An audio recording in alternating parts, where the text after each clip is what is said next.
In this video we're going to be looking at this. This is the Lumix BGG9, which is attached to my Lumix G9 camera. The battery grip. Come and join me. Roll credits.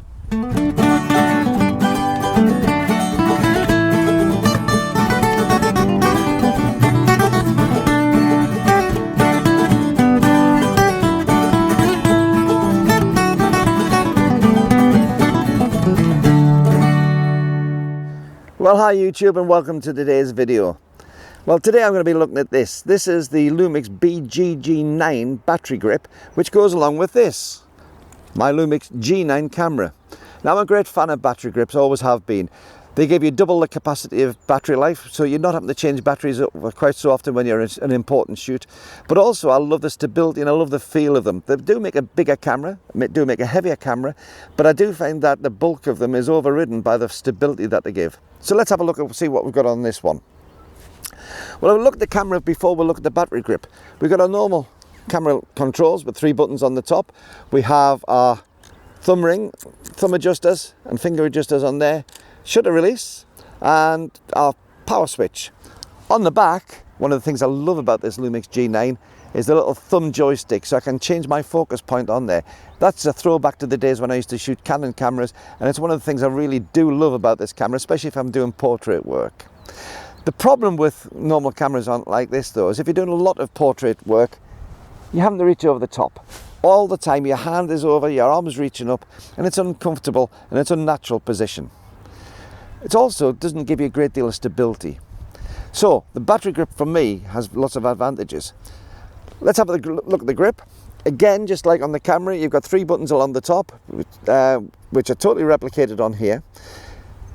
You've got your shutter release. Now, different on this one, you don't have the power switch, but what you do is have a power switch just for this. Now, what that does is it disconnects all the controls in here. So if you are using it on here, you can't accidentally hit the button shutter while you're trying to do something with the top on, or change the aperture or speed, whatever you've got these controls set to.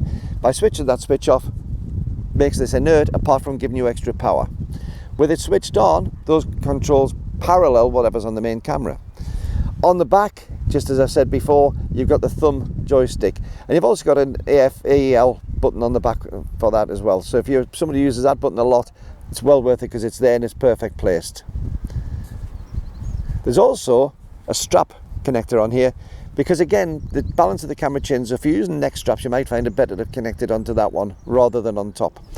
The battery just connects on the bottom, and again, just like on the normal battery box, if you're using an external power supply, it's got the cutout so you can put the adapter in, the cable through. Connectors on here connected straight on the bottom of the camera. Now you have to take the little rubber seal off the camera to be able to get to those, the weatherproof seal, but there's luckily just above there, there's a useful little holding place for the camera's rubber seal. Just when you've taken off the camera, push it into there and it gets trapped inside. When you put it on the bottom of the camera, safe, doesn't get lost. So let's put it on the bottom of the camera now. You see there's a locating lug there, and there's also, it connects on through the tripod mount. So we'll put it on, very, very simple. I've already taken the rubber bung off the bottom. Don't have to take the battery out, the battery stays in the camera for the dual battery, that's where your second battery is. Just locate the stud, turn the lock ring, and it's just like a tripod lock on there. Fasten it on, just thumb tight, doesn't have to be silly, and you find that it perfectly fits on the bottom of the camera. Now what this does for me is it gives a huge amount of stability. Now as I say, I tend to shoot a lot of portrait work, or I used to shoot a lot of portrait work, and if I was doing something like a school shoot or a cadet shoot, I could be on for all day holding the camera at a funny angle. By putting this on, I now got my camera, even though it's in portrait mode, with a good grip, with my controls close to hand.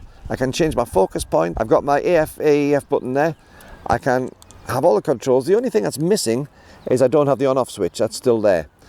With this switched on here, it now enables all these. So if I bring up my eye, take a shot, it's there. I don't have to be messing about. I can change all the controls for my aperture and speed if I want to on there. And I can even use the buttons on the back if I want to. So the whole camera is changed by this. It does add bulk, as I say, that's one disadvantage, and it does add a certain amount of weight.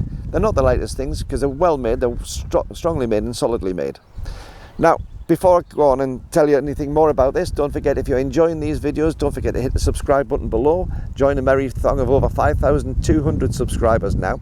And if you do enjoy this video, there's a PayPal link below if you want to buy me a coffee. It would really be appreciated. And don't forget to give a thumbs up and like it. Even if you don't like the video, still give us a thumbs up, because it helps YouTube's algorithms to spread the videos further and further afield. Now, the disadvantage of this, they're about £200, and it's a lot of money to spend on an accessory, but at the same time it can totally transform how the camera feels in the hand. Now, I got this as part of a deal from a camera dealer, Wilkinson's in Carlisle, and I got the camera for £799 with this included. So it made the camera effectively a £500 camera, a 599 camera, which, when you consider it's a G9, brand new G9, I just thought that was unbelievable what you could get for that. There are still deals on this for sub £1,000, and quite often you will find that the battery grip comes with it. So if you haven't tried a camera with a battery grip on before, go down to your local dealer, give it a try. It is well worth it, especially if you do a lot of portrait oriented work. But I also find that if you're shooting an awful lot in landscape but using long lenses, the extra bulk can make it an awful lot easier to hold the camera, to get that feel. When you're using the focus, putting the hand underneath, I find that gripping onto the bottom of the hand really gives an improved stability on there, and I can pull it close in and get some of those shots that I may have struggled on a little bit previous to that. So whatever you think about it, Lumix BGG9, winner in my book. Even if it is a little bit of a costly accessory compared to some, I think it's well worth the money. And again, it makes a difference to the camera that you wouldn't believe. So until the next time, hope you've enjoyed this video. Whatever you do, keep on taking your camera out, keep on taking photographs, and keep on having fun. Till the next time, see you later. Bye-bye.